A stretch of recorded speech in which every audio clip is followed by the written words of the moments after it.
예레미야 30장에서는 유다 사람들이 언젠가는 돌아오게 하실 거다. 지금 이렇게 포로로 잡혀 끌려가지만 언젠가는 돌아오게 하신다라고 하는 약속을 하시는 거죠. 그런데 돌아온다고 해서 죄가 없는 것은 아니다. 돌아온다고 해서 죄가 없는 것은 아니다. 반드시 너희를 공의로 책임을 물을 것이다. 하나님 공의의 하나님이시기 때문에 아까 그 하나님의 마음에 합했다라고 하는 귀한 다윗에게도 대가를 지불하도록 요청하셨던 것처럼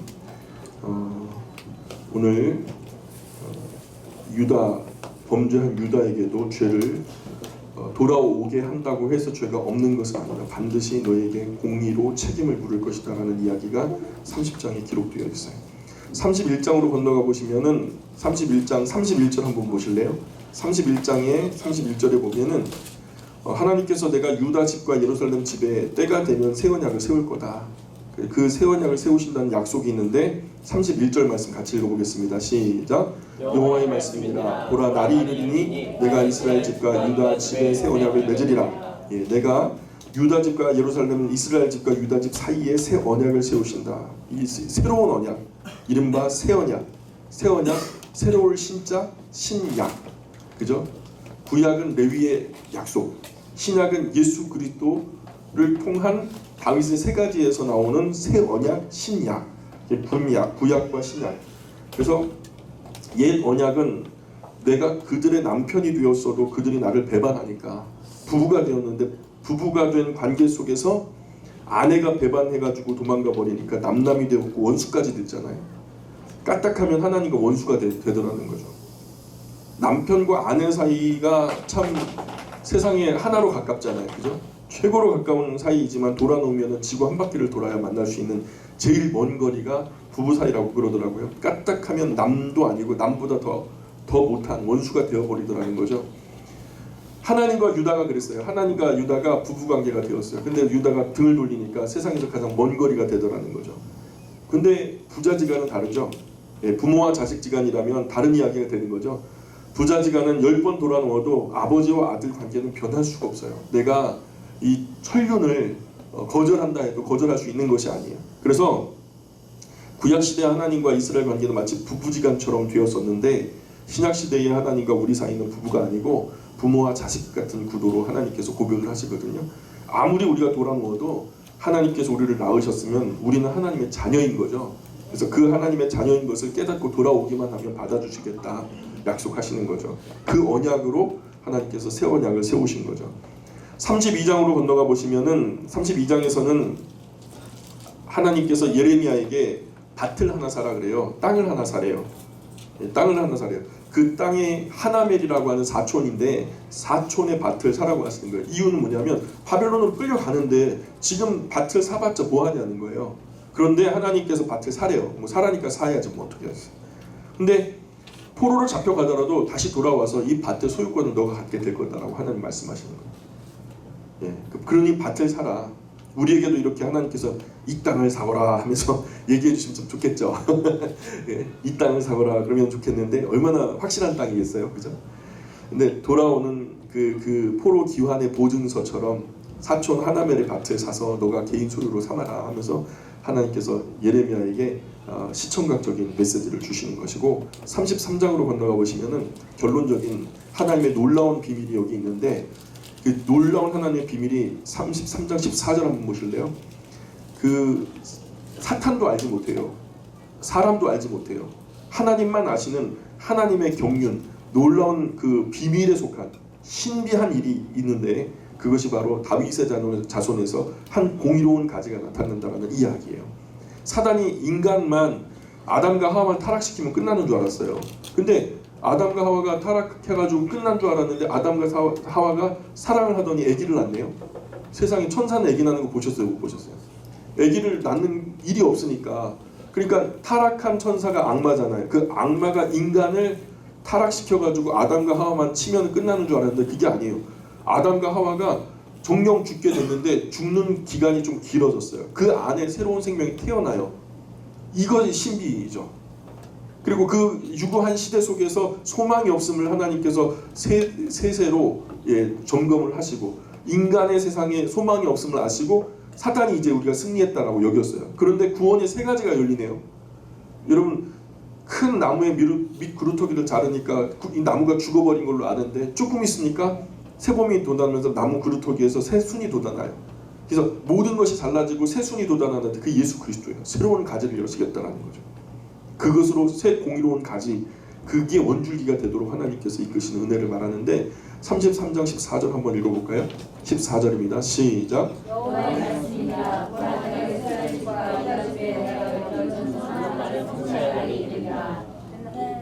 예, 15절도 시작. 그날 그때 내가 다윗에게서 한 공의로운 가지가 나게 하리니 그가 이 땅에 정의와 공의를 실행할 것이라. 예, 이렇게 말씀하시면서 다윗의 자손 예수 그리스도의 탄생을 예고하시는 거죠.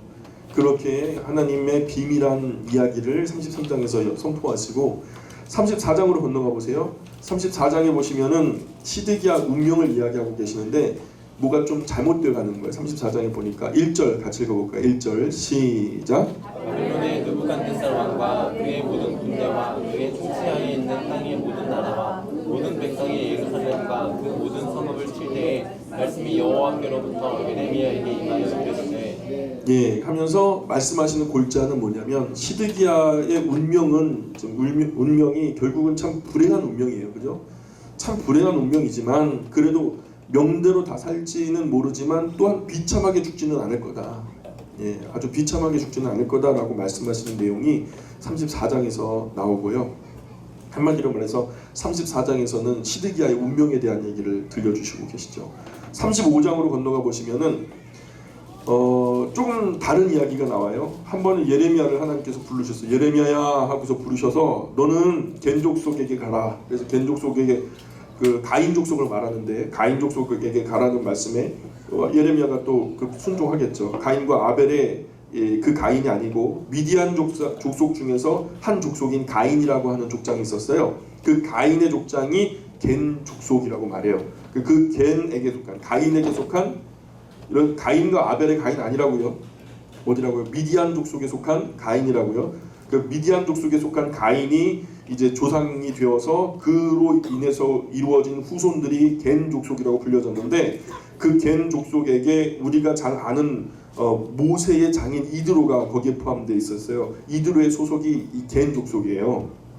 근데 이 겐 족속 그 족속 속에 레갑의 아들 여호나답이라고 하는 분이 계셨는데 이 사람은 예후 때의 모략가요 현자로 알려졌죠.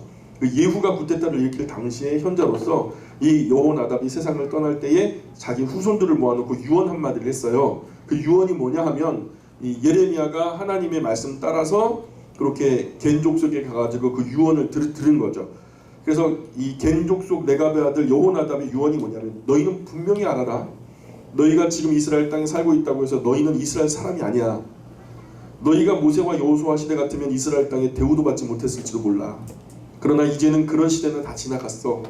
너희는 큰 공동체에 섞여 사는 소수민족에 불과하단다. 그러니 괜히 이런 데 섞여 사는 주제에 출세하고 돈 벌고 거들먹거리고 까불고 술 먹고 하면서 하나님 앞에 경건함 잃어버리지 말고 너희 경건함을 지켜. 너희 경건한 삶을 지켜. 그래 그 경건한 삶을 살 때 내가 시키는 대로 해라. 경건한 삶을 살기 위해서는 첫째, 포도주나 독주나 소주나 술 마시지 말어. 둘째, 집을 짓지도 사지도 말어. 무슨 과수원이나 농장이나 포도원도 만들지 말어. 셋째, 부자도 되지 마라. 출세하지도 말어. 명예 권세 찾으려고 하지도 마라. 절대로 잘 살지 말어. 그저 양 몇 마리, 염소 몇 마리 기르면서 소박하고 검소하게 살아. 부동산 투기도 하지 마라. 주식도 하지 말어. 로또도 하지 말어. 부자도 되지 말고 염소털로 짠 천막에 소박하게 그렇게 살아. 이웃이 핍박하거든 아무 불평하지 말고 그냥 천막 조용히 걷어서 다음날 떠나. 그렇게만 살아 하면서 여호나답 그 유언했다는 거죠. 그 유언을 하고 돌아가신 거예요. 그런데 이 겐 족속 레갑의 아들 여호나답의 후손들이 그 유지를 그 유지를 진짜로 수백 년 동안 받들면서 정말 경건하고 정말 청빈하고 정말 검소하고 정말 정직하게 그렇게 욕심도 부리지 않고 출세에 연연하지도 않고 성공 같은 것에 아예 생각도 하지 않고 그저 염소 털로 짠 천막에 소박하게 살면서 양 몇 마리, 염소 몇 마리 만족하며 술도 마시지 않고 하나님만 경외하는 삶을 사는 거예요. 수백 년 동안. 그래서 하나님께서 예레미야에게 그들을 불러다가 성전으로 데려와 포도주를 한 잔 권해봐라. 그들을 성전으로 불러갖고 음식 차려놓고 포도주를 권한 거예요. 그랬더니 사람들이 레갑의 겐족속 레갑의 아들 여호나답의 후손들이 말하기를 우리는 포도주를 마시지 않습니다. 그러더라고요. 왜 거절합니까? 귀한 포도주 와인이잖아요. 요즘 말로 말하면 이 귀한 와인을 갖다가 아끼고 아껴서 여러분 대접하는 건데 왜 포도주를 마시지 않습니까? 라고 물으니까 우리 조상 여호나답께서 우리에게 포도주나 독주를 마시지 말고 집이나 과업 만들지 말고 그냥 양 몇 마리 염소 몇 마리 만족하면서 경건한 삶을 살라 하셨습니다. 그날 이후 우리는 줄곧 이렇게 살아왔습니다. 그리고 사실 우리는 이 예루살렘에 올 마음도 없었는데 느부갓네살 군대가 와가지고 사람 닥친 대로 잡아 죽이려고 해가지고 그들을 피해서 어쩔 수 없이 잠깐 여기 피해 있는 것이니까 예루살렘에 들어오는 이 무례함을 좀 양해해 주십시오. 대적을 피해서 어쩔 수 없이 왔으니까 좀 양해해 주십시오라고 부탁을 하는 거예요. 그 후에 하나님께서 예레미야에게 나타나셔서 너 봤냐? 이 사람들이 하는 말 들었냐? 여호나답이 자기 후손 포도주 마시지 말라. 그 유언 이렇게 잘 지켜진다. 사람의 말도 사람 조상의 말도 이렇게 잘 지켜지는데 너 이스라엘은 어떻게 하나님과 맺은 언약을 이렇게도 안 지키냐 하면서 하나님께서 탄식을 하시는 거예요. 탄식을. 그래서 하나님 말씀은 35장 18절 19절 읽어볼까요? 35장 18절 19절 시작. 예레미야가 레갑 사람의 가문에게 이르되 만군의 여호와 이스라엘의 하나님께서 이와 같이 말씀하시기를 너희가 너희 손주 요나답의 명령을 순종하여 그의 모든 규율을 지키며 그가 너희에게 명령한 것을 행하였도다. 그러므로 만군의 여호와 이스라엘의 하나님께서 이와 같이 말씀하시니라 레갑의 아들 요나답에게서 내 앞에 설 사람이 영원히 끊어지지 아니하리라 하시니라. 네. 레갑의 아들 여호나답의 유지를 지키는 사람 중에서 천국에 와서 하나님 앞에 설 사람이 계속 이어지게 될 것이다. 그게 복이죠. 자손 만대의 복이죠. 예. 세상 욕심 없이 자기 선조 유언 한마디 가지고 꾸준하게 성실하게 지키는 신실한 사람들, 신의의 사람들, 의리 지키는 사람들 진짜 신자죠. 이런 사람들이 신자죠. 맨날 뻔질나게 일 있다고 저기로 튀고 여기로 튀고 개인적인 볼일 있다 어쩐다 하면서 하나님과 신이 하나 지키지 못하는 그런 사람들을 신자라고 하는 게 아니라 정말 하늘이 두 쪽 나고 땅이 꺼지고 어떤 일이 있어도 하나님과 했던 약속 지키려고 의리를 지키려고 해서 갖은 수모 내지는 갖은 불이익을 감수하는 사람들을 신자라고 하는 거죠. 그런 사람들을 충성된 사람이라고 하는 거죠. 그런 사람이 영원히 하나님의 나라에 어울리는 사람들이죠. 이런 사람들은 하나님 앞에 설 자가 끊어지지 않을 거예요. 이스라엘에 가면은 이 사람들의 후손이 한 6만 명 정도 현재도 살고 있어요. 지금도 그렇게 살아가요. 그런데 한 곳에 머물지 않고 전 이스라엘 땅에 두루 퍼져서 살아가요. 그런데 일반 이스라엘 국민들은 집이 있잖아요. 뭐 땅도 있고 직장도 있고 사무실도 있어서 잘 안 보여요. 뭐 주간이 되면은 뭐 출근하고 해가 지면 퇴근하고 하니까 이 사람들은요 온 들과 산에 막 퍼져가지고 엉성한 염소천막 짓고 살면서 양치고 다니니까 이스라엘에 꼭 거지가 엄청나게 많은 것처럼 보여요. 사방 돌아다니는 것은 전부 다 이 사람들입니다.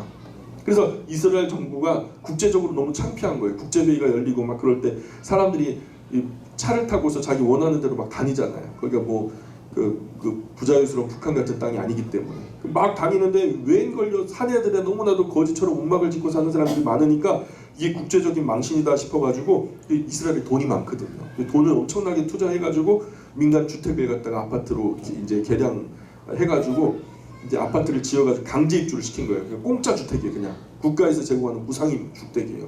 근데 들어가니까 잘 사나 그래갖고 공무원들이 아마도 잘 살 거야. 이 정도 서비스면 뭐 그냥 잘 살겠지 하고서 가보니까 양들을 갖다가 아파트에 재고요. 자기들은 아파트 마당에서 염소 천막 안에서 살고 거죠. 이스라엘 정부도 이 사람들 구제하기를 포기했어요. 니네 멋대로 살아라. 도저히 안 되겠다. 어떤 원칙을 가지고 살아가는데 어떻게 꺾겠어요. 그 사람들은 오히려 콘크리트 속에 갇혀 사는 사람들을 불쌍하다고 여기는 거죠. 그냥 겨울이나 여름이나 바람이 때때로는 춥고 때로는 시원하게 불어오는 염소천막 계절 느끼면서 신선한 바람과 함께 그렇게 살아가죠. 이 사람들 베두인족으로 부르거든요. 모든 베두인족이 그 사람들은 아니지만 일부 베두인족들이 이 여호나답의 후손으로서 알려지고 있고요. 오랜 세월이 지나서 많이 섞여서 정확한 계보를 꿰 수는 없지만은 지금도 그들은 그렇게 살아가고 있어요. 불과 얼마 전에 베두인족에 뭐 위성 TV를 샀다라고 이슈가 돼가지고 뉴스에도 나오고, 예, 그냥 트럭을 사가지고 막 이렇게 편의를 도모했다 그래가지고 또 이슈가 될 정도였다는 거예요. 그들은 자기 동족이 그런 것들을 사고 누리면요 완전히 타락한 사람들이라고 여기는 거예요. 우리는 아무 생각 없이 오늘 차 타고 나왔는데, 예, 그 사람들은 그런 것을 죄로 여겨요. 졸리시면은 냉커피 저 바퀴 타놨으니까 드세요. 예, 그걸 빨리 좀 나눠주세요. 졸리신 분들 목덜미에다 빨리 부어주세요. 빨리.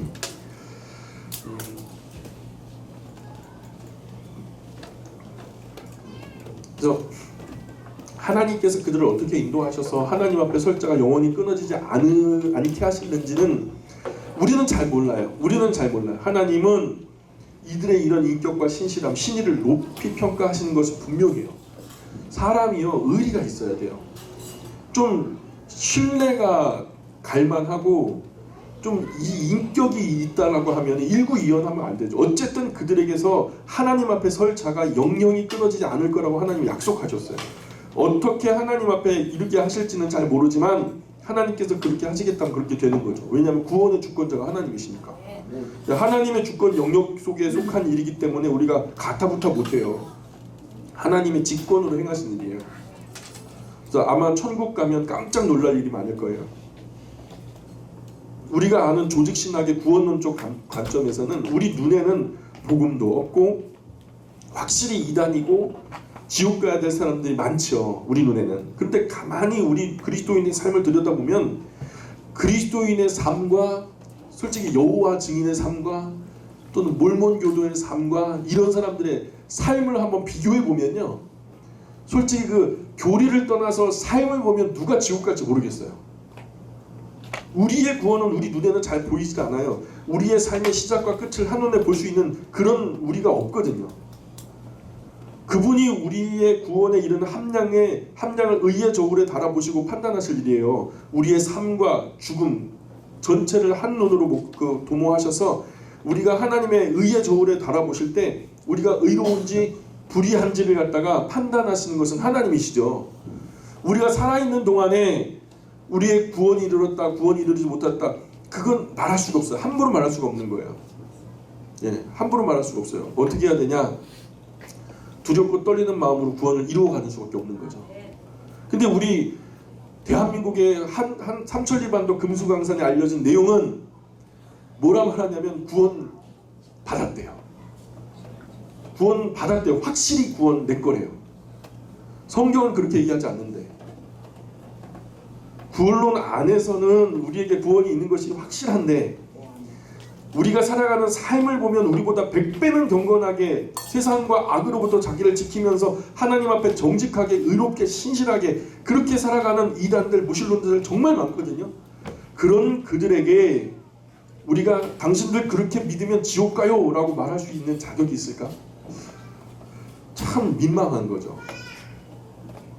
그러기에 솔직히 저의 삶이 부족하고 부끄럽고 우리가 그렇게 순수하지 못하잖아요. 얼마나 말도 많고요. 독하고 제멋대로고 이런 내가 천국 가면 천국 다 오염될걸요? 그럼 우리가 천국 가고 싶죠. 누구나. 내가 천국 가면 천국 물 흐려지는 거예요. 죄송하지만 오염된 내가 천국 가면 천국 물 흐리는 거죠. 저 때문에 다 망가져 버릴 것 같아요. 솔직히 제가 천국 가면 천국 오염될 것 같아요. 여호나답의 자손이 여호나답 자손 어른이 한마디 했는데 그거 잘 지키는 거예요. 신의가 있죠. 의리가 있는 거죠. 이스라엘은 아무리 선지자를 보내고 기적을 보여주고 그 약속이 지켜지지가 않아요. 그래도 그것을 보면서 하나님은 여호나답의 처신과 자신의 처지를 이렇게 비교하는 거예요. 여호나답의 자손들, 하나님의 자손들 하면서 35장 14절 보세요. 35장 14절 레갑의 아들 요나답이 여호나답이에요. 요나답이 그의 자손에게 포도주를 마시지 말라 한 그 명령은 실행되도다. 실행되도다. 감탄사예요. 감탄사. 부러움과 놀라움의 감탄사예요. 백떡같이 했는데 철떡같이 알아듣네 하면서 감탄하는 거예요. 그들은 그 선조의 명령을 순종하여 오늘까지 마시지 아니하거늘 내가 너에게 말하고 끊임없이 말하여도 너희는 내게 순종하지 아니하도다. 여기도 감탄사예요. 이건 무슨 감탄사일까요?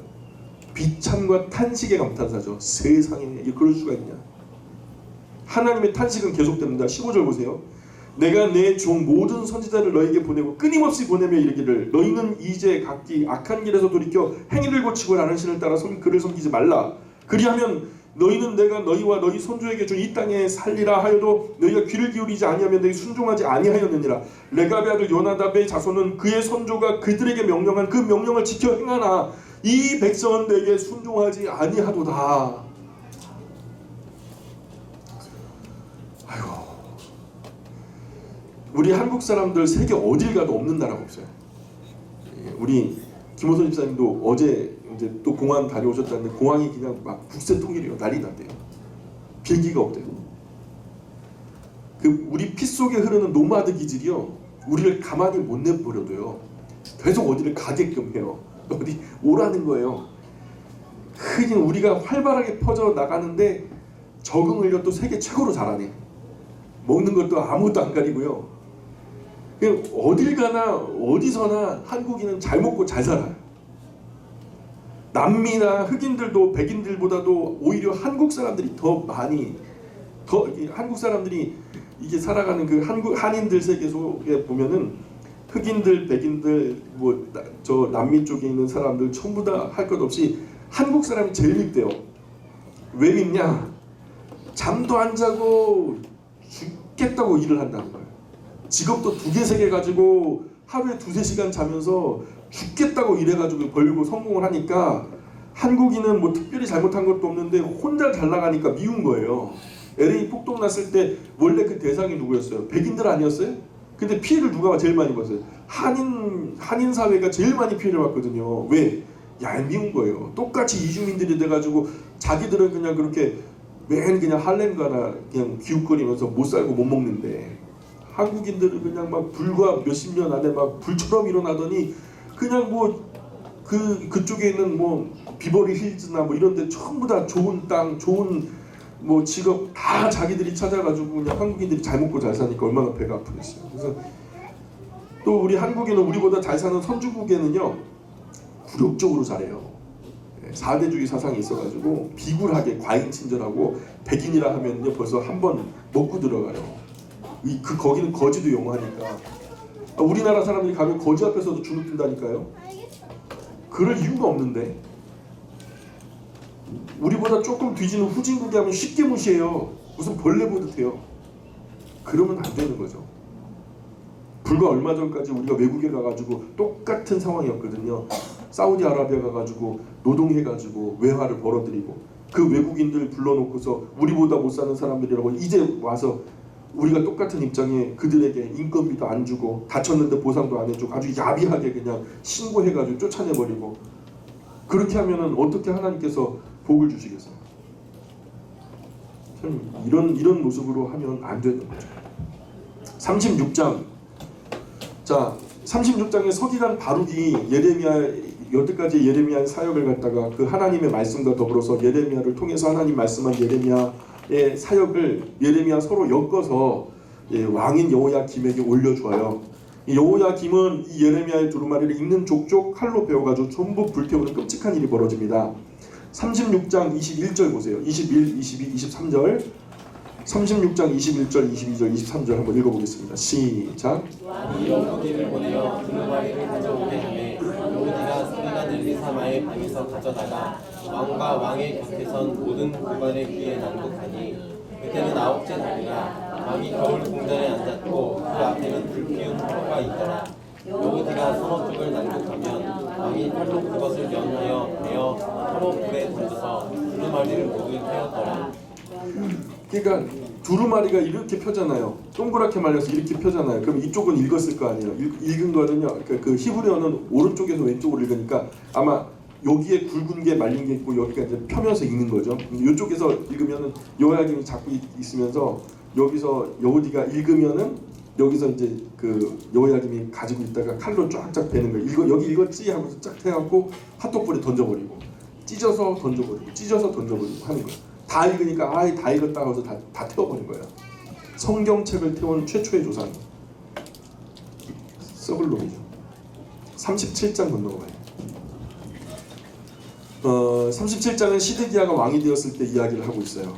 그냥 그 이야기 하고 있으니까 한번 쭉 읽으시면 크게 뭐 어려울 것이 없으니까 넘어가도록 하겠습니다. 38장으로 건너가실게요.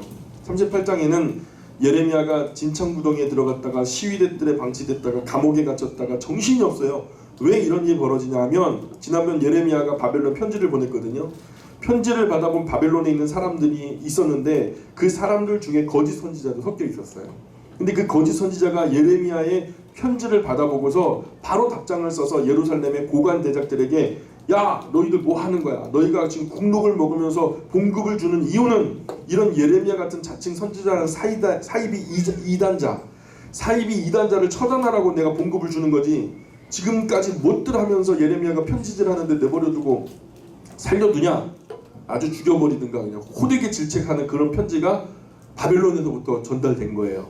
그러니까 예레미야에게 있는 예레미야에게 이제 떨거지들이 몰려와서 때려 몰려와서 시드기야 왕을 찾아와가지고 예레미야를 내놓으라는 거예요. 그래갖고 우리가 때려 죽여야 되겠다는. 그러니까 시드기야 왕이 38장 4절 보세요.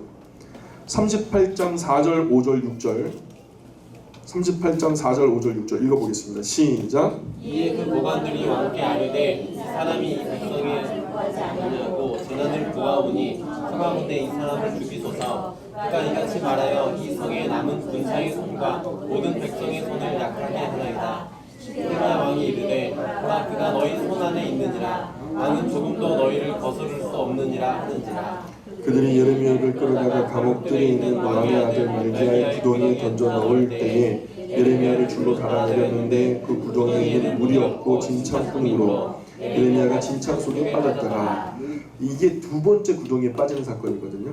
그리고는 가버렸어요. 혼자 헤어나올 수가 없어요. 구덩이라면 우물이에요. 우리식으로 말하면 구덩이가 그냥 널찍하게 무슨 논 가운데 있는 그런 구덩이를 말하는 게 아니라 우물이에요.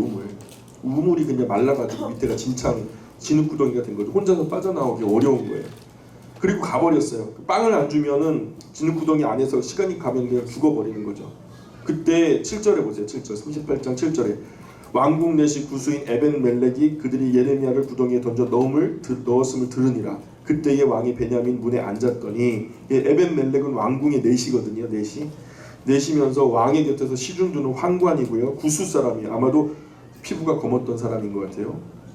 이 구수인 에벤멜렉이 이스라엘의 귀인들이 예레미야를 구덩이에 던져 넣는 것을 이제 넣었다는 얘기를 들으니까 그 다음에 8절 보세요. 38장 8절 9절 10절 시작. 에벤멜렉이 왕궁에서 나와 왕께 아뢰어 이르되 내 주 왕이여 저 사람들이 선지자 예레미야에게 행한 모든 일은 악하니이다. 성중에 떡이 떨어졌거늘 그들이 그를 구덩이에 던져 넣었으니 그가 거기서 굶어 죽으리이다 하니 왕이 구수 사람 에벤멜렉에게 명령하여 이르되 너는 여기서 30명을 데리고 가서 선지자 예레미야가 죽기 전에 그를 구덩이에서 끌어내라. 그래서 예레미야를 또 건져 올려요. 구덩이에서 또 건져 올려요. 유다 예루살렘 전체에서 사리를 바르게 판단하고 왕께 바른 말을 진언하는 사람은 구수인 에벤멜렉 한 사람밖에 없는 것 같아요. 택한 나라가 이래서 어떻게 서겠어요. 그래서 예레미야가 올라오니까 시드기야가 예레미야를 불러가지고 묻는 거죠. 야 예레미야야 여호와께서 주신 무슨 말씀 있냐? 아니 기껏 그냥 웅덩이에 던져가지고 막 비참에 있다가 건져 올려가지고 한다는 말이 너 하나님께 받은 메시지 또 있냐 하고 묻는 거예요. 근데 또 예레미야가 속도 없이 있나이다 그래요. 내가 한 가지 물어보자. 야 또 바벨론 왕이 오냐? 그러니까 지금까지 예레미야가 바벨론 군대가 온다고 하면 거짓 선지자들은 뭐라 그랬어요?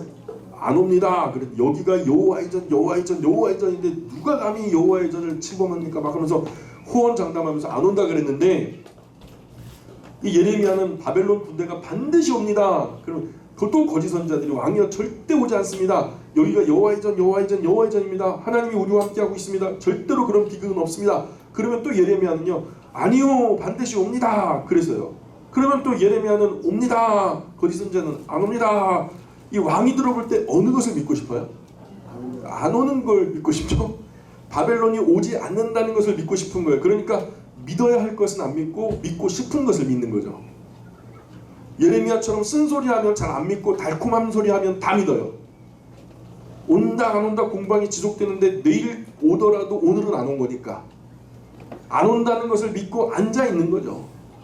그런데 결국 왔어요. 주전 606년 여호야김 3년에 느부갓네살이 와가지고 그때 당시 잡혀간 사람 중에 유명한 사람이 다니엘, 하나냐, 미사엘, 아사랴 같은 사람이 1차 포로로 잡아갔잖아요. 에덴의 마귀의 말도 당장 죽지 않는다는 거예요. 마귀가 뭐라 그랬어요? 죽지 아니하리라. 결단코 죽지 아니하리라. 정령 죽지 아니하리라 하니까 선악과를 따먹고도 살잖아 진짜. 그러나 하나님께서 정령 죽으리라 한 말씀 결국에는 맞더라는 거예요. 마귀의 말은요 당장 옳은 것처럼 보여도 결국 하나님의 말씀이 맞아요. 왜냐하면 하나님의 말씀은 진리예요. 마귀의 말은 미혹의 말이기 때문에 당장 맞는 것처럼 보여도 결국에는 하나님의 말씀이 맞는다는 거죠. 그러면 이제 거짓 선지자는 다시 입이 10개라도 할 말이 없죠. 거짓 선지자는 거짓말이야 또 하면 되니까 뭐라고 해야 합니까? 왕이여 어쩌다가 한번 왔긴 왔지만 이제는 다시 오지 않습니다. 왜? 왔다 갔으니까 안 옵니다. 이제는 더 이상 안 옵니다. 한번 왔잖아요. 왔는데 못 옵니까? 근데 예레미야는 또 온다는 거예요. 또. 너는 왜 매사에 그렇게 부정적이냐 너? 안 온다고 그러면 안 되냐? 온다는데 온다고 얘기하지 그러면 안 온답니까? 왕이여 옵니다. 또 옵니다. 쟤들은 안 온다 하지만 제가 분명히 알기로 또 옵니다. 하니까 올 때까지 안 온 거니 이쯤 되면은 왕도 예레미야의 말을 한 번쯤은 귀 기울이면 하잖아요. 안 온다 했는데 왔으니까. 근데 그러지 않고 또 자기 마음에 믿고 싶은 것을 믿어요. 다시 오지 않을 거다 했는데 안 오긴 뭘 안 와요. 그 얼마 안 있다가 주전 579년에 또 온 거예요. 또 그때 와서는 여호야긴을 사로잡아 에스겔도 사로잡아가고 이게 2차 포로죠. 그러면 거짓 선지자는 고개 숙이고 아무 말도 하지 말고 있어야 돼요. 그런데 이번에는 또 왕이요 2번씩이나 왔다 갔으니까 이번에는 다시는 안 옵니다. 2번 왔는데 못하러 3번째 또 옵니까? 그런데 예레미야는 왕이시여 옵니다. 분명히 옵니다. 역시 마찬가지나 2번씩이나 속아놓고 믿어야 할 것을 믿는 게 아니고 믿고 싶은 걸 또 믿는 거예요. 안 온다는데 왜 너는 온다 그랬어? 그리고 우리가 신앙생활 할 때 쓴소리 바른 소리 듣기 싫은 소리 하면 절대로 교회가 성장을 안 해요. 매일 긍정 성공 잘 된다 복 준다 그런 사람 모이죠. 잘 되고 싶은 사람이 많이 모여요. 그런 교회는. 근데 정직한 사람 하나님 말씀대로 하나님 말씀 그대로를 받아들이고 싶어하는 정말 순결한 영혼들은요 참 드물죠. 영혼이 잘 되고 범사가 잘 되고 다 잘 되고 잘 된다 그러면은 사람들이 모이고 복 주고 또 복 준다 이렇게 하면 모이는데 쓴소리 바른 소리 듣기 싫은 소리 하나님 말씀 그대로 정말 99.9%의 순도를 가지고 하나님 말씀 그대로 전하면 사람들 다 빠져나가죠. 그나마 모이던 사람도 안 와요. 근데 우리 영광교회는 참 복된 거예요. 예레미야 곁에 바룩이라는 서기관 하나밖에 없었잖아요. 그리고 그때 예레미야가 구명운동을 벌였던 구스인 에벤멜렉이 마음이 어떤지 모르지만 눈이 바로 박힌 사람은 하나 있는 거예요. 하나. 그리고 아히감이라고 하는 사람 하나 있어요. 사반의 아들 아히감이라고 들어보셨죠? 예레미야를 죽이지 못하게 하는 말 좀 거들었어요. 왜 죽입니까 그 사람을? 왜 쓸데없이 죽입니까? 하면서 예레미야를 죽이지 못하도록 말렸던 사람이 아히감인데 그러니까 전 예루살렘 안에 손 꼽아봐야 예레미야의 말에 조금 주의를 기울여주는 사람 한 4-5명 아무리 많게 최대한으로 잡아도 10명 안 돼요. 실제로 5-6명밖에 안 될 정도. 거짓 선지자는 항상 사람들이 좋아하는 말 듣고 싶은 말을 하여 그래서 사람들이 많이 모이죠. 그러나 참 선지자 곁에는 귀가 열리고 눈이 뜨이고 깨닫는 가슴이 있는 소수만 모이죠. 예수님께서도 말씀하셨어요. 멸망으로 인도하는 문은 넓고 길이 평탄해서 수많은 사람들이 몰려간다. 그러나 생명으로 인도하는 문은 좁고 길이 협착하여 찾는 자가 적도다.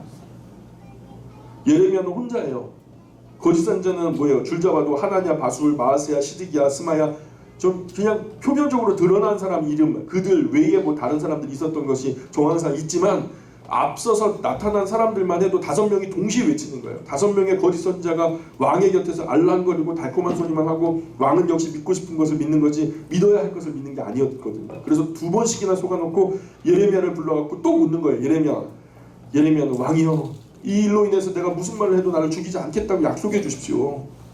여호와의 이름을 가리켜 맹세해 주십시오. 내가 이 얘기를 여호와 하나님께로 받아가지고 당신께 말하면 또 두드려 맞고 또 웅덩이에 던져지고 내가 또 그런 수모로 당하고 고통당하면 어떡합니까? 그러니 내가 여호와께로부터 받았던 말씀을 그대로 전하는데 어떤 말이 나온다 해도 나한테 해코지 안 하겠다고 약속해 주시면, 여호와 이름을 가리켜 맹세해 주시면 제가 그 정직한 이야기를 들려드리겠습니다 하고서 대답을 했어요. 그랬더니 시드기야가 내가 여호와의 사심을 가리켜 맹세하는데 내가 이 일로 너를 죽이지 않겠노라, 너는 진실을 말하라, 이렇게 얘기했거든요. 그리고는 바벨론이 오냐 또 안 오냐 이렇게 얘기한 거예요. 그랬더니 예레미야가 하는 말이 예, 왕이시여 또 옵니다. 3번째 또 온다는 거예요. 또 옵니다.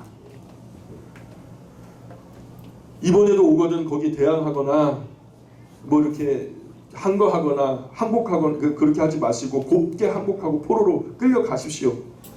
그러면 사는 길이 있습니다. 부끄럽게라도 창피하게라도 생명을 부지하게 될 거니까 그렇게 잡혀가십시오. 그런 거예요. 이렇게 간곡하게 예레미야가 시드기야에게 얘기를 하는데 시드기야의 말이 솔직히 나는 갈대아인에게 먼저 항복하고 잡혀간 유대인들이 두렵다. 갈대아인 바벨론에 먼저 끌려간 유대인들이 두렵다는 거예요. 왜? 내가 염려하는 것은 갈대아인이 나를 그들의 손에 붙이게 되면 그들이 나를 조롱할까 두렵다. 백성들이잖아요. 잡혀간 백성들. 그들 가운데 왕이 이렇게 잡혀와가지고 풀려져 봐요. 그럼 왕으로 섬기겠어요? 아이고 세상에, 왕이 못 나가지고 우리가 나라 잃고 이렇게 서름당하는데 또 죽었다고 쫓아와가지고 또 왕노릇 하려 그러네. 두드려 패서 죽이기나 않겠어요? 아니면은 뭐 속된 말로 왕의 가부가 있지, 그죠? 창피하다는 거예요. 한마디로 창피하다는 거예요. 자기보다 먼저 포로 잡혀간 사람들이 자기에게 졸장부라고, 아이고 싸워보지도 않고 항복했다, 조롱할까 싶어서 차마 그 사람들 눈치가 보여가지고 항복은 못하겠다는 거죠. 체면이 중요한 거예요, 이 사람한테. 그 주제에 눈치는 있어갖고 항복을 못하겠다는 거예요. 그래서 예레미야가 왕이여, 절대로 아무도 왕을 조롱하지 않을 겁니다. 그냥 항복하시면 됩니다. 그게 유일하게 사는 길입니다 해도 끝내 항복을 안 하는 거예요. 여러분, 창피함은 순간이죠. 생명을 택해야 했어요. 그죠? 자, 39장으로 건너가 보세요. 39장이 드디어 3번째 바벨론 느부갓네살 군대가 쳐들어옵니다. 예레미야의 예언대로 그대로 쳐들어와요. 그때가 시드기야 왕 제9년 10월 10일 바벨론 왕이 쳐들어왔죠. 그리고 예루살렘을 에워싸는데 시드기야 왕 제9년 10월 10일, 그 해가 주전 588년 10월 10일이죠. 주전 588년 10월 10일에 에워싸여서 586년 4월 9일까지 1년 반을 에워싸이니까 예루살렘 성 안에 먹을 것이 아무것도 없게 돼서 다 바닥나버린 거예요. 이로 인해서 수많은 사람들이 굶어 죽고 결국 왕이 동산 곁 셋문의 길로 빠져나가다가 아라바 길로 여리고 평지까지 도망을 내리다라. 여리고는 예루살렘으로부터 한 1100m 밑에 있는 동네예요. 그 사해가 마이너스 400m, 예루살렘이 플러스 800m. 그럼 800m에서 여리고는요 마이너스 300m였어요. 사해보다 100m 높아요. 근데 그렇게 하면 한 마이너스 1000m를 갖다 산 비탈로 막 죽으라고 달려 내려가는 거예요. 죽으라고 달려 내려가는데 바벨론 군대가 따라와가지고 붙잡아 림나에 이르러가지고 거기서 잡아가지고 바벨론 앞에 끌려왔어요. 또 잡혀가지고 또 도망가지도 못하고 잡혀가고 끌려왔어요. 그 왕이 말해요. 얘는 뭐냐? 왕이랍니다. 왕자랍니다. 그래서 왕의 그 가족들 중에서 아들들이 있었거든요. 2 아들들이 있는데 왕자? 이게 도망가? 내가 불렀는데 안 쓰고 도망갔어? 야, 저거 걔 아빠 보는 앞에서 쳐 죽여. 이 2 아들이요, 아버지가 보는 앞에서 쳐 죽임을 당해. 그 저건 또 뭐야? 그랬더니 왕의 옆에서 충성을 다하면서 생명을 가늠하기로 한 충신들입니다. 그래? 저것들도 두드려 패 죽여버려. 그래갖고 두드려 맞아 죽어. 그리고서 이건 또 뭔데? 이 사람이 왕입니다. 그래요. 야, 쟤는 눈 뽑아버려. 2 눈은 뽑혀요. 그러니까 시드기야가 살아생전 마지막 본 게 뭐예요? 2 아들이 두드려 맞아 죽는 거예요. 죽으면서 어떻게 했어요? 아버지 좀 살려주세요 하면서 막 비명 지르고 그러지 않았겠어요? 그 막 자기에게 생명을 대신할 만한 대단한 충신들, 진짜 자기 생명 같은 충신들이 자기 앞에 두드려 맞으면 왕이시여 뭐 하십니까? 막 그러면서 막 난리지기 않겠어요. 근데 그 모습을 마지막으로 시드기야가 두 눈을 뽑혀서 굴비 엮듯이 또 엮여가지고 죽이지도 않아요. 또 바벨론을 끌고 갑니다. 그야말로 피눈물 나는 거죠. 피눈물 나는 거. 그냥 바벨론으로 끌려갔으면 조금 창피한 것으로 끝인데 끝까지 버티다가 가니까 피눈물 나는 거예요. 눈이 있어 마지막 본 장면이 그 두 금쪽 같은 아들 두들겨 맞는 장면, 총이 하는 충성된 신하를 맞아 죽는 장면.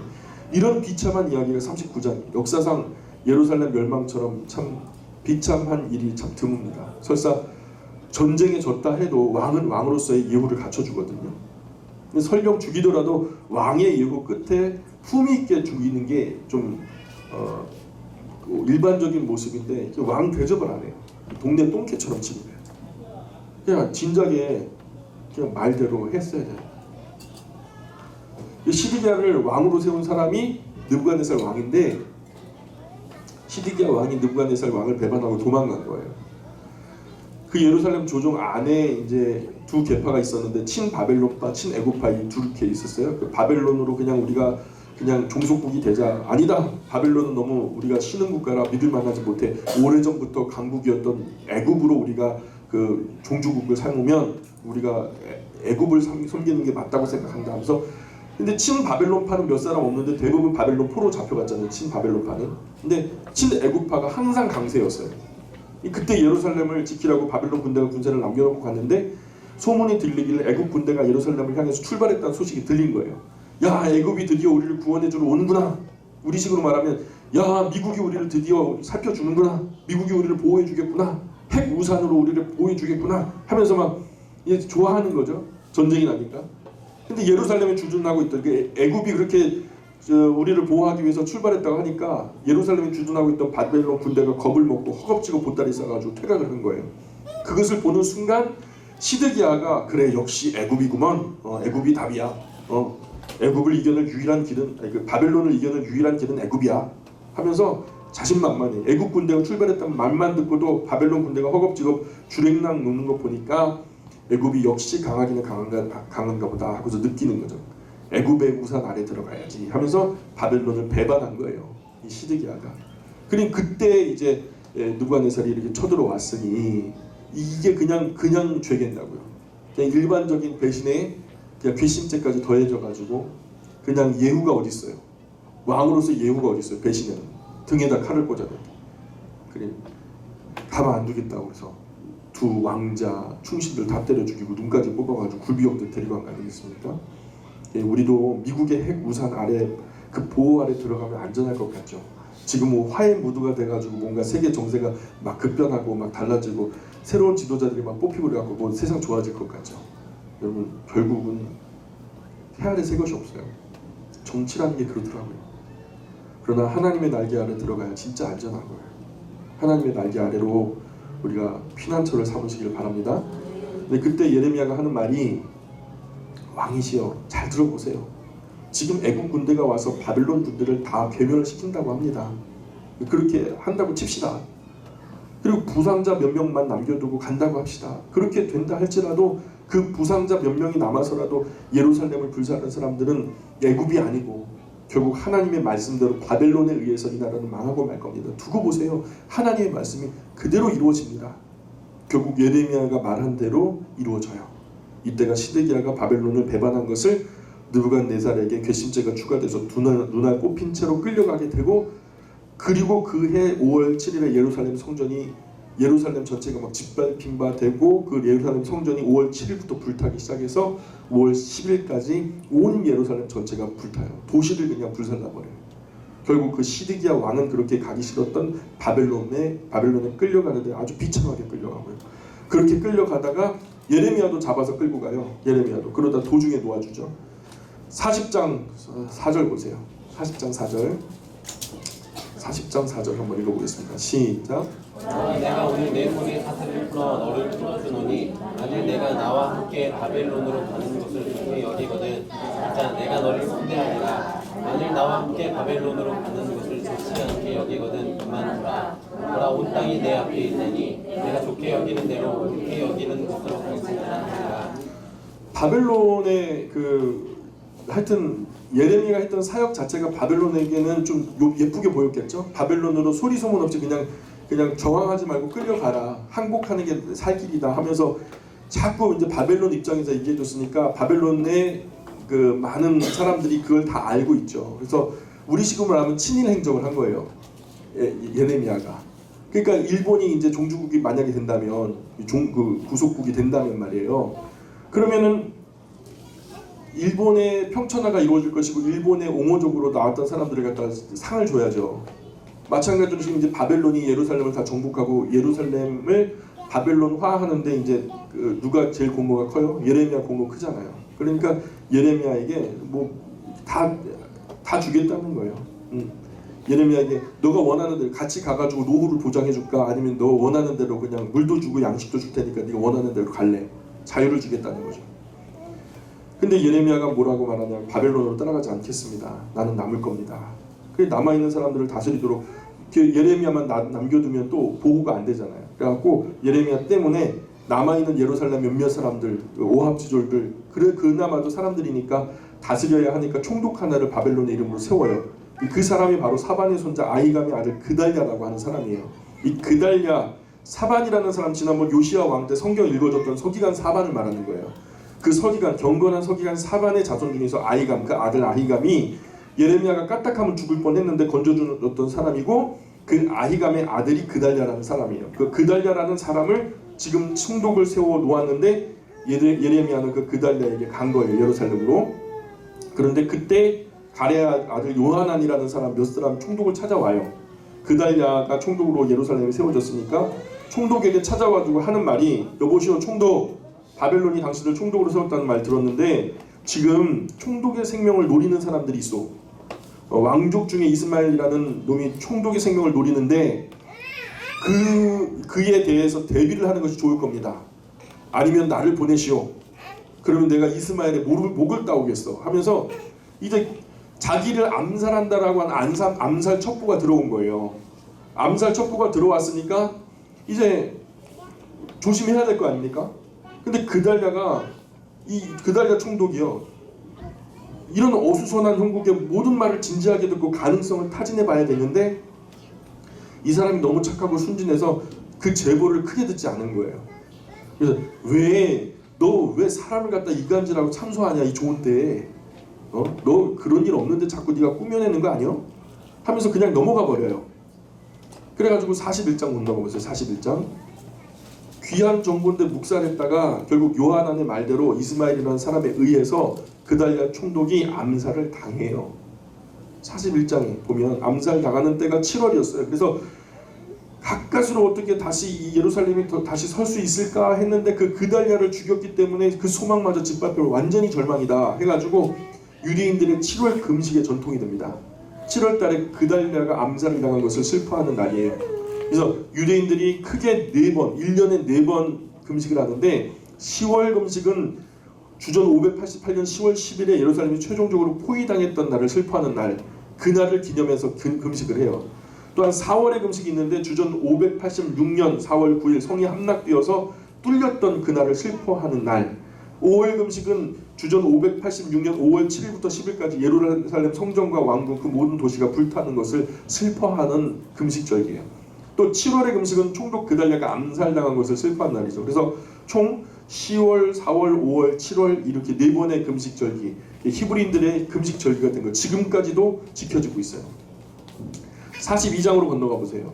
42장, 43장 같은 내용인데 한편 예루살렘에서는 이스마엘이 바벨론이 세운 그달랴 총독 죽였잖아요. 바벨론이 세운 그달랴 총독을 죽였기 때문에 또 바벨론 군대가 보복을 위해서 올 거 아닙니까? 오겠죠. 야, 누가 내가 세운 총독을 죽여 하면서 또 군대 데리고 올 거 아닙니까? 분명히 올 거라는 거죠. 겁이 나는 거예요. 그래가지고 이스마엘을 중심으로 남아있던 오합지졸들이 다 모여가지고 야, 어디로 도망가야 되나. 그래서 남은 사람들 바벨론 군대에 오기 전에 애굽으로 도망가자. 그래갖고 그 사람들이 다 모여서 애굽으로 도망갑니다. 그리고 그때 예레미야가 그 가운데 있었잖아요. 이 사람이 예레미야야? 해갖고 예레미야가 묻는 거예요. 어이 예레미야, 여태까지 당신이 하는 말 한 번도 틀리지 않았어. 다 맞았어. 오케이, 인정해. 당신은 우리 남아있는 사람을 위해서 기도해줘야 돼. 우리가 앞으로 당신 입에서 나오는 하나님 말씀으로 그냥 알아들을 테니까 그게 아주 그냥 복된 말씀으로 들을 테니까 지금부터 정직하게 우리한테 예언해줘. 우리를 위해서 기도해줘 하면서 그래서 꼭 순종할 것처럼 예레미야에게 의견을 물어요. 뭐라고 묻냐면 예레미야 하나만 묻자. 바벨론 군대가 또 오냐? 안 오냐? 자, 이 예레미야가 뭐라고 말하냐면 여러분 이제 다시 바벨론 군대는 오지 않습니다. 이제는 이 땅에 종 붙이고 염려하지 말고 두려워하지 말고 열심히 사세요. 예루살렘 재건을 위해서 힘쓰세요. 하면서 이젠 안 온다는 거예요. 일권 물어놓고 오지 않는다라고 얘기해 주니까 이게요 이스마엘을 중심으로 애굽으로 도망가려고 하는 사람들이 이게 바벨론 군대 분명히 또 올 건데 안 온다. 야 그달야 죽였는데 안 온다고 걔네들이 너 머리가 있으면 상식 있고 상식 있으면 이거 당연한 건데 얘가 또 뻥쳐갖고 우리 다 넘겨갖고 죽이려고 한다고. 그래가지고 뻑뻑 웃으면서 예레미야를 또 잡아 두드려 패요. 여기서 온다 그랬는데 오는데 안 온다 그랬다고. 이때 당시 예레미야 연세가 70이에요. 이 할아버지 바벨론 군대가 분명히 올 건데 안 온다고 하면서 또 두드려 패는 거예요. 예레미야 이 동족들이 애굽으로 노년 예루살렘을 짐승처럼 끌고 가버렸어요. 애굽으로. 말도 안 들을 거면서 못하러 끌고 가야 나 내버려 두고 가지. 44절 건너가봐요. 44절. 그렇게 우여곡절 끝에 애굽에 도착합니다. 애굽에 왕궁에 있는 다바네스 광장이 있어요. 그 다바네스 광장에 도착했을 때 예레미야가 갑자기 사람들 군중 틈에서 일어나가지고 큰 구덩이를 파라. 그리고 하나님의 말씀이다 하면서 사람들이 좀 도와줘서 구덩이를 파요. 그리고 큰 돌덩이를 굴려갖고 저 구덩이에 넣어라 그리고 구덩이에 넣어요. 그리고 다시 구덩이를 메웠어요. 흙을 원래대로 덮어놓고 말하기를 다바네스 광장에 큰 돌을 갖다 굴려놓고 이전에 뭐가 있는 건지 없는 건지 모를 정도로 판판하게 다 여상하게 해놓고 하는 말이 여러분 잘 들으세요. 때가 되면 제 말 듣지 않고 하나님의 진노의 손을 피해서 어떻게든 살아보겠다고 기어이 고집부리고 여기까지 오셨는데 이제 느부갓네살 왕이 여러분을 잡으러 이 애굽으로 쫓아올 겁니다. 여러분도 보시다시피 지금 방금 제가 구덩이를 파고 큰 돌을 묻고 흙을 여성하게 다졌습니다. 아무 표가 안 나지만 제가 분명히 말씀드리는데 느부갓네살 왕이 이 애굽으로 쳐들어오면 다른 곳으로 가지 않고 지금 제가 돌 묻은 이 자리에 재판하는 보좌를 베풀고 여러분 한 사람 한 사람 잡아다가 다 칼로 찔러 죽이는 자리가 될 겁니다. 그런 일이 이루어지건 내 앞에 나오는 내 입에서 나왔던 모든 말들이 제가 임의로 제 마음대로 한 말이 아니라 다 하나님의 말씀인 줄을 알아주시기나 하셨으면 좋겠습니다. 이렇게 하고 어쩌면 예레미야 입에서 나온 마지막 말이었죠. 이게 또 이스라엘 백성들 향한 마지막 말이죠. 45장으로 건너가 보세요. 그 길로 예레미야는 예루살렘으로 돌아왔던 것 같아요. 굳이 애굽까지 안전하게 왔는데 예레미야를 끝까지 붙들어 둘 이유가 없죠. 그래서 예레미야는 다시 터덜터덜 그냥 지친 모습으로 예루살렘으로 돌아왔던 것 같아요. 돌아와서 예레미야 애가를 썼던 것으로 짐작이 돼요. 45장은요 예레미야의 비서 예레미야서를 받아 적었던 바룩에게 주신 특별한 개인적인 말씀인데 46장부터 49장까지인데요. 지금부터 잘 받아 적으세요. 46장부터는 하나님께서 예레미야를 통해서 열방에게 주신 메시지인데 46장 보세요. 애굽을 말씀하셨어요. 애굽에 이루어질 말씀. 46장. 47장은 블레셋을 향한 말씀. 블레셋. 48장은 모압을 향해서 말씀하신 거예요. 49장 그 6절까지는 암몬을 향해서 말씀하신 거죠. 49장 7절부터는 에돔을 향해서 말씀하셨고요. 22절까지예요. 에돔을 향해서 말씀하시고 49장 23절부터는 다메섹을 향해서 말씀하셨어요. 그리고 23절부터 27절까지 다메섹을 향해 말씀하셨고 49장 28절 이하 게달 하솔 등에 관한 말씀을 하시죠. 그리고 마지막으로 49장 34절부터는 엘람에 관한 말씀, 엘람을 향해서 하신 말씀, 전부 이 유다를 둘러싼 주변에 있는 열방들에게 말씀하시는 말씀이 바로 46장부터 49장 열방해 주신 말씀이라고 하나로 묶으시면 됩니다.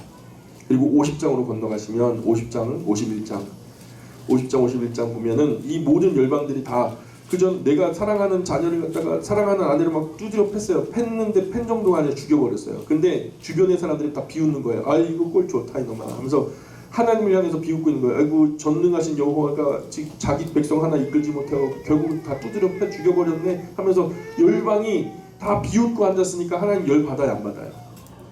그 칼날이 아직 손에 놓여 있어요.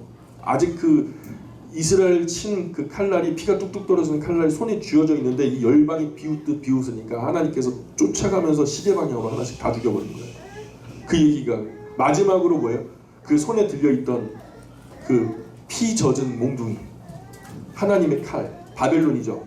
그 50장 51장이 바벨론을 향한 말씀이에요. 그래서 바벨론은 곧 망한다는 말씀이에요. 50장에 보면 이런 것을 보면 일반 사람은 이들이 듣기를 예레미야가 항상 이스라엘 유다는 망한다고 하고 바벨론은 와서 이기고 잡아가니까 바벨론 편 아닌가 이렇게 생각하는데 전혀 아닙니다. 맨 마지막에 예레미야는 바벨론도 하나님이 그냥 두지 않고 써먹을 만큼 써먹고 그리고 나면 바벨론도 완전히 큰 심판, 유다에게 한 정도가 아니에요. 열방에게 한 정도가 아니에요. 더 혹독하고 더 큰 심판을 받게 될 거라고 말씀하십니다. 그러니까 그런 면에서 성경은 어디까지 봐야 돼요? 끝까지 봐야 돼요. 끝까지. 이게 친바벨론이구나, 친일 행적을 했구나 이렇게 보면 안 돼요. 저의 말씀도 자꾸 부정적인 이야기를 한다고 해서 기분 나빠할 것이 아니라 끝까지 들어보셔야 돼요. 그러면 끝까지 안 듣고 중간에 갔으면 큰일 날 뻔했다고 하실 거예요. 어쨌든 성경과 한국말 끝까지 들어봐야 돼요. 그래서 50장, 51장이 다 바벨론에 관한 얘기죠. 우리나라 그 일제시대 때 안동에 사는 어떤 어르신이요.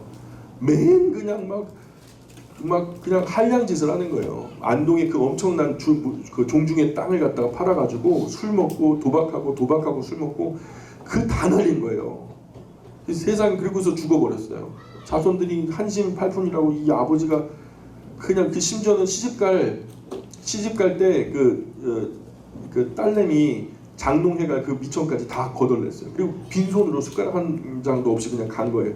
그 서러움에 복받쳐갖고 하는데 나중에 돌아가시고 나니까 알고 보니까 그렇게 술 먹고 그냥 도박하고 했던 것이 사실은 독립군에게 이제 자원을 조달하기 위한 숨은 어떤 장치였죠. 자기의 이미지를 그러니까 멸사공공한 거예요. 자기를 멸하면서 공을 세우는 그런 일들을 했던 거죠. 나중에 이 모든 일들이 벌어지면서 그 독립군 중에 한 사람이 와가지고 그 사실들을 내역을 공개하니까 사람들이 놀랐던 거죠. 이런 일이 있어요. 인간 세상에 이런 일이 있다고요. 그러니까 자초지종 다 끝까지 들어보셔야 된다는 거예요. 하나님 말씀도 마찬가지로. 제가 그거 궁금하시면은 그대로 스크랩하고 링크를 걸어서 단톡에 올려드릴 테니까 꼼꼼하게 한번 읽어보세요. 저도 읽고서 참 재밌게 봤는데 52장으로 건너가 볼게요. 결론입니다. 52장은 다시 한번 예레미야가 39장에서 예루살렘이 함락되는 이야기를 한 번 더 쓰고 결론을 맺어요. 52장 12절 13절 한번 읽어볼게요. 52장 12절 13절 시작. 바벨론의 느부갓네살 왕의 19째 해 5째 달 10째 날에 바벨론 왕의 어전 사령관 느부사라단이 예루살렘에 이르러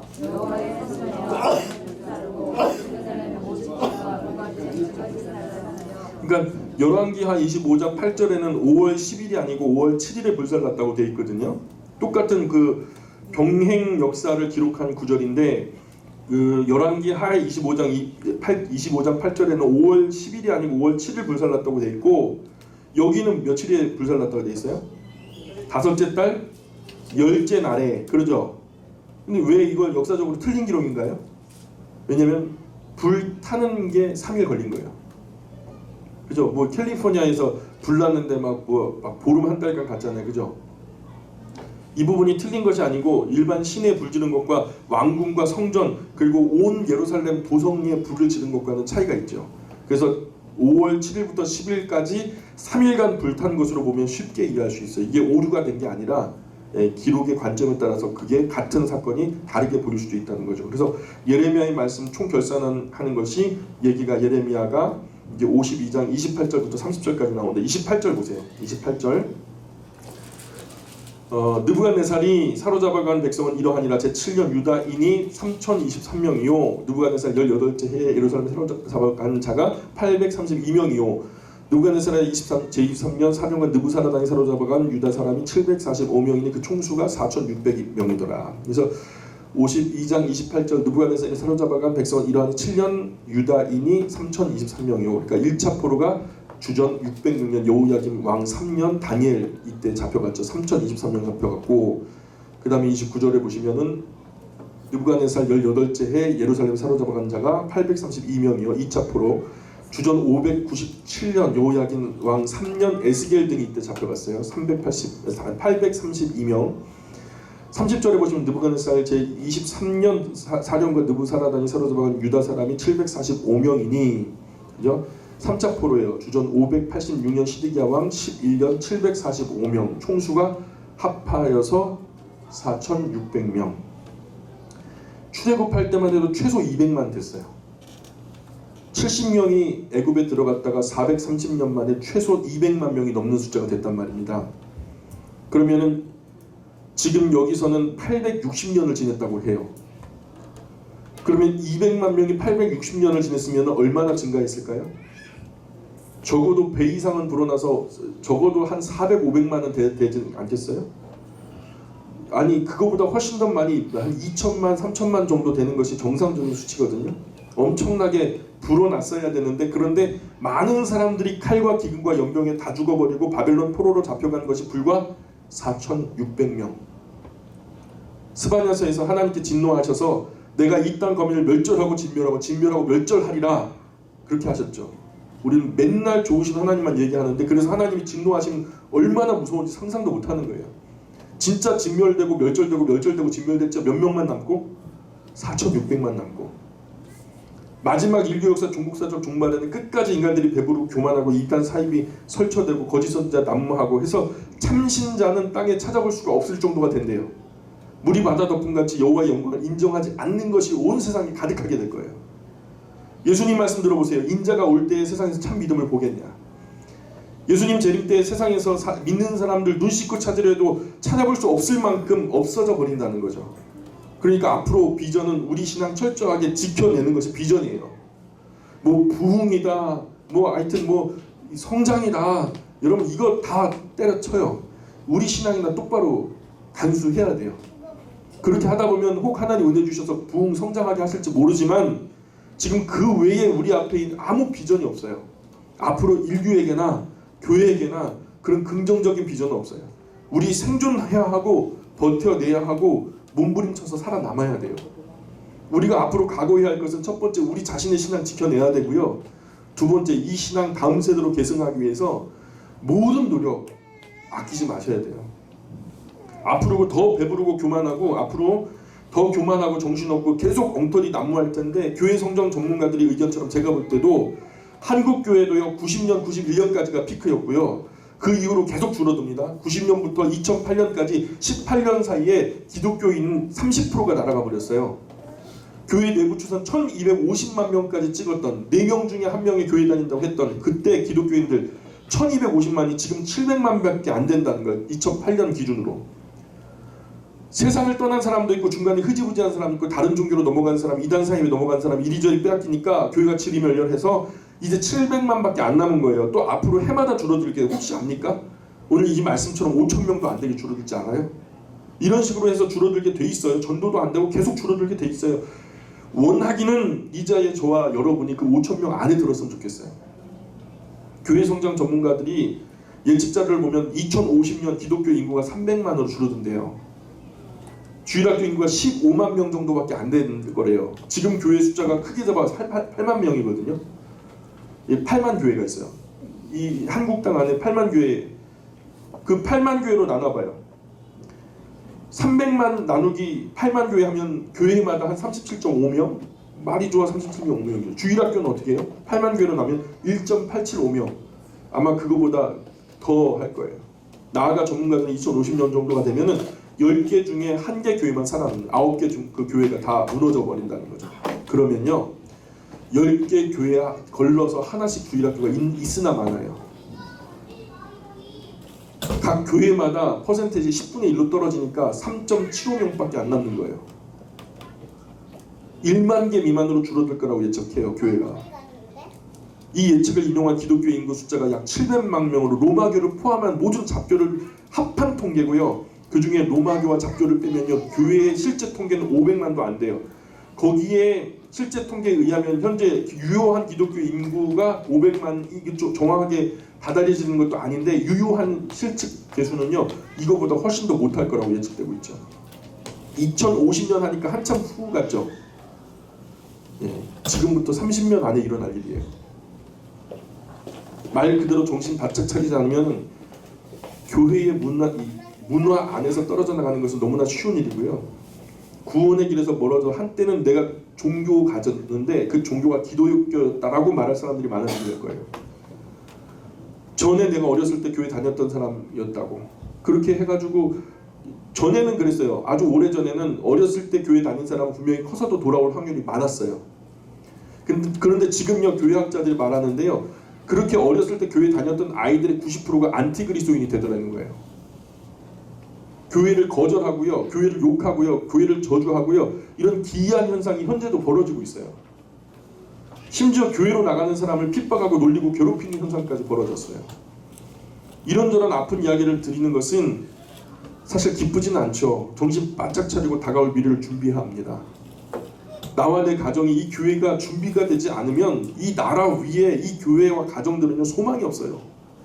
다행인 것은 인구 비율 대비 한국인이 선교사를 가장 많이 배출한 나라거든요. 2015년 통계가 171개국으로 27,205명을 파송했어요.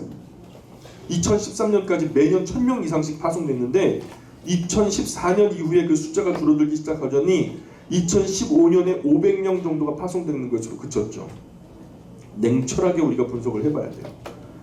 무엇 때문에 기독교가 잘못되었는지를 솔직하게 봐야 돼요. 사실 우리가 세상에서 우리를 본받으라 할 거룩하고 선하고 정직한 게 없잖아요.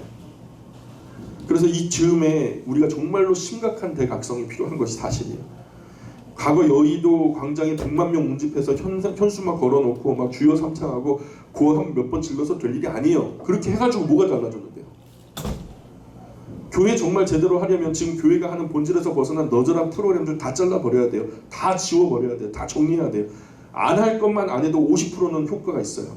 시끄럽고 지저분하고 비본질적인 것들 다 정리해야 돼요. 그리고 모든 교회가 조용히 하나님 말씀 앞으로 다가 앉아야 돼요.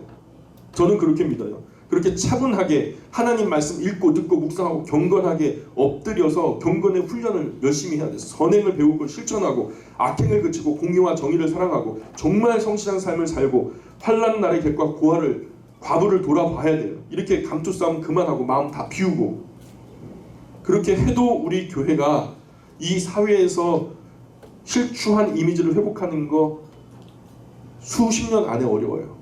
적어도 30년, 50년 성실하게 살아서 세계 어떤 종교보다 그리스도인들이 가장 거룩한 면이 있다. 그것이 증명되고 나타나면 거기서부터 우리가 건강하고 거룩한 영향력의 중심에 설 수 있을 것으로 여겨져요. 그러나 그 과정이 절대로 쉽지 않을 거예요. 앞으로는 더 쉽지 않을 거예요. 우리 그리스도인들이 우리 사회에 좋은 소문 많이 나야 돼요. 그런데 미담이 들리지 않죠. 그리스도인들 하면은 맨 달라붙어가지고 뭔가 댓글이요 욕하는 것으로 다 일관되고 있잖아요. 그런데 우리 기독교에 소망이 있어요? 소망이 있으면 내놔봐요. 저도 있으면 좋겠는데 있으면 저에게 좀 나눠주세요. 도대체 어떤 게 소망이에요? 저는 오직 하나님 말씀에 소망이 있다. 굳게 여기고 말씀을 최선 다해서 전해보려고 하는데 그 말씀 앞에 다가 앉는 사람 별로 없어요. 예레미야처럼 혼자 이렇게 외쳐본들 무슨 영향이 있을까 때때로 낙심이 되죠. 저는 이게 굉장히 우리를 살리는 생명의 메시지고 정말로 중요한 메시지라고 저는 믿고 확신하고 전하는데요. 사실 지금 한국교회가 지탱하고 있는 것도 저는 기적이라 생각하거든요. 이게 하나님의 은혜다. 은혜라면 이게 하나님의 은혜다.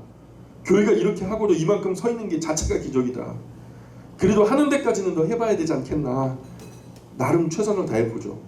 말씀에 선한 일을 하되 낙심하지 말라 하셨으니까 낙심하지 않고 목숨 다하는 날까지 열심히 성실하게 최선을 다하고 배우려고 또 전하려고 힘써 보는 거예요. 그나마 우리 세대에 세상 떠나기 버리면은 다음 세대에 과연 목숨 걸고 주의 말씀 붙들고 바르게 하려고 하는 우리 후손들이 몇 명이나 있을까? 우리 청년들 학생들 정말 중요한 자리에 있음을 지금 깨달아야 되거든요. 지금 깨달아야 돼요. 성경 배우려는 열정이 지금부터 불꽃처럼 타올라야 되거든요. 함께 이것을 기도 제목으로 삼고 나와 내 가정과 교회를 위해서 바른 인격으로 굳게 세워져서 주님 부르시는 그날까지 사명 감당하는 교회와 가정, 개인 될 수 있도록 아울러 함께 이 시대를 같이 하는 많은 교회들이 하나님의 음성에 귀를 기울이고 세상이 가르치는 성장주의 버리고 성공주의 버리고 막연한 긍정문화 버리고 신앙의 현실을 받아들여 진지하게 현실에 뿌리박은 정말 겸손하고 경건한 우리가 되기를 노력해야 돼요. 이렇게 가슴 아픈 책이 예레미야예요. 이 예레미야가 33장 3절 한 절 그 본질도 아니고 이거 가지고 죽자 사자 이런 이야기를 마치고 예레미야가 놔주니까 바벨론이 포로로 끌고 가다가 놔줘버리니까 또 예루살렘으로 돌아갔다가 아달랴가 죽임을 당하고 또 애굽으로 끌려갔다가 거기서 노임을 받아가지고 터덜 예루살렘으로 돌아갑니다. 예루살렘 들어왔더니 자기가 40년 동안 42년 동안 봉사했던 사역지잖아요. 듣든지 아니 듣든지 40년 동안 자기가 그 예루살렘 도성에서 골목골목 다니면서 하나님께로 돌아가자 하면서 눈물 흘리면서 돌아다녔던 그 거리 아닙니까? 그런데 그 거리가 집집마다 가가고 시체가 없는 가정이 없고요. 그 시체가 걷어서 묻어줄 사람이 없으니까 썩어 문드러져서 막 진물이 줄줄 흐르면서 파리들이 들끓고 냄새가 악취가 그냥 진동을 하고 그것을 백주 대낮에 예레미야가 돌아다니면서 울고 불고하면서 미친 사람처럼 오호라 하면서 그 거리를 갖다가 헤집어 다니면서 눈물을 흘리는 거예요. 눈물을 흘리면서 슬픈 노래를 부르는 거죠. 그 예레미야 애가예요. 그리고 그렇게 그런 노래를 부르면서 예레미야가 어디로 갔는지 아무도 몰라요. 예레미야의 마지막을 기록하는 사람도 없고 이것을 기록했던 예레미야 자신도 그것을 기록하지 않아요.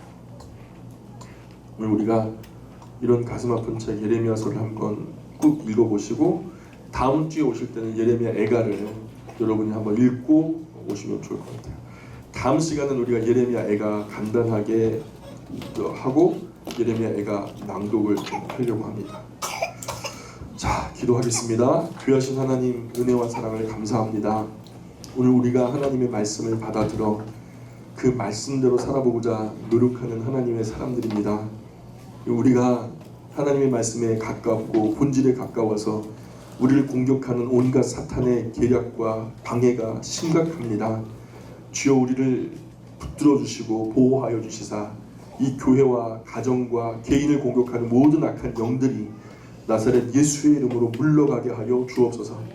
이 개인과 가정과 교회가 천군천사로 둘러 진쳐 보호하여 주시고 오직 하나님의 말씀을 받들고 하나님 그 말씀 그대로를 선포하며 배우고 가르치며 이 시대에 하나님 등경 위에 들려진 빛과도 같이 등불과도 같이 우리 영광교회가 이 시대를 밝히는 위대한 교회가 될 수 있도록 은혜 내려 주옵소서.